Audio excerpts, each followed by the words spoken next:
अन्तर्वार्ता नभएर एक किसिमको भेटघाट कार्यक्रम भन्न चाहन्छु र थ्याङ्क यू सो मच धेरै धेरै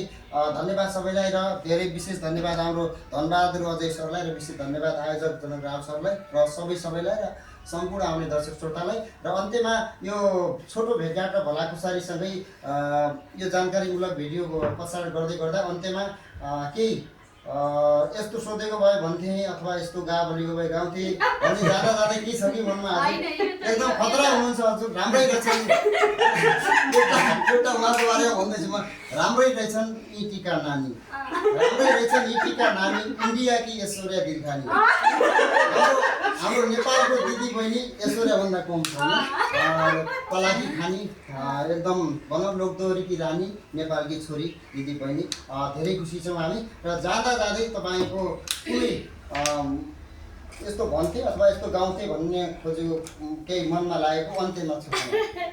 यो एउटा अघि नै भनिसक्नु इन्टरभ्यू होइन यो एउटा आफू कलाकारहरू र 3 तारिक हाम्रो कार्यक्रम हुँदैछ भने यो एउटा जानकारी विशेष यो छोटो भिडियोमा जाँदा जाँदै म अरू केही पनि भन्दिनँ हाम्रो जनक राहुल भाइलाई त अघि पनि मैले विशेष ट्र्याकसम्म ल्याउँदाखेरिमा असाध्यै महँगो पनि ट्राभल होइन र कलाकारहरूलाई अब बोलाइसकेपछि सिफारिसमै दिनु पर्यो अब यति धेरै खर्चमा पनि एउटा कमाउने सिद्धान्त मात्रै होइन होला यो चाहिँ नेपाली तीज गीत भनिसकेपछि नेपाली तीज एउटा पर्व भनिसकेपछि यो पर्वको पनि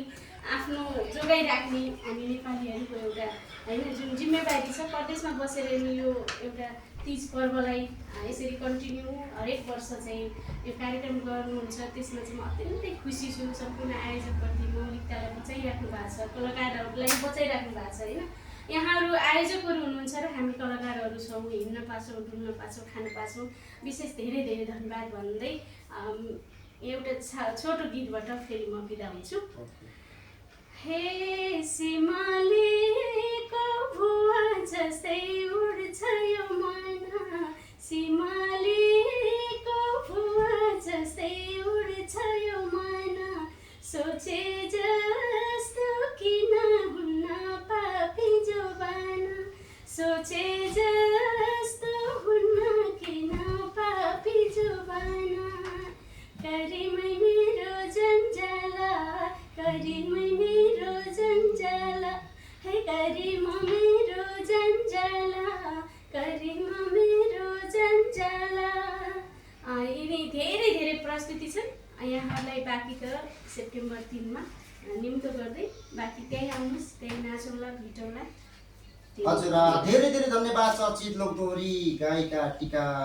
पुन लगायत सम्पूर्ण आयोजक टिमलाई 3 तारिक भव्य धमाका हुनेछ सबैलाई चुलै निम्तो छ गान्धीधामको गुर्जर समाज हल डिमार्ट नजिकै सबैजना आउनुहोला सबैलाई चुलै निम्तो छ भन्दै आजको यो छोटो भेटघाट स्वागत सम्मान कार्यक्रमबाट हामी बिदा चाहन्छौँ 3 तारिक भेट्नेछौँ सबैजना छिटो आउनुहोला बेसरी नाच्नुपर्छ यसपालि बेसरी रमाइलो गर्नुपर्छ दोको फेरि यो अवसर गर्नु होला धन्यवाद।